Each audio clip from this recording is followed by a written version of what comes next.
Αρνητική πρωτιά για την Κύπρο. Κατέχει την πρώτη θέση παγκοσμίως στα ποσοστά διενέργειας καισαρικών επεμβάσεων, η οποία φτάνει το 60% των συνολικών γεννήσεων κάθε χρόνο. Ανησυχίες που διατρέχουν μητέρες και νεογνά.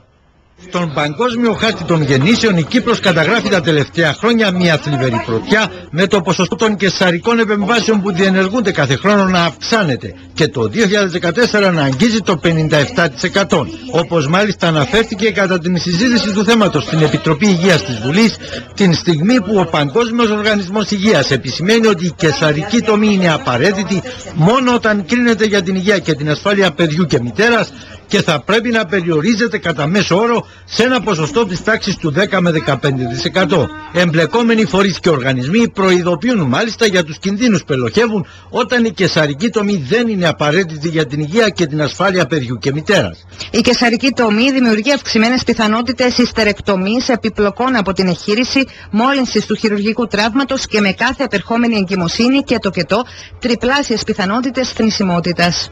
Δυσκολίες στην αναπνοή κατά τη γέννα. Μετέπειτα, αυξημένες πιθανότητες εισαγωγής στη μονάδα εντατικής νοσηλείας.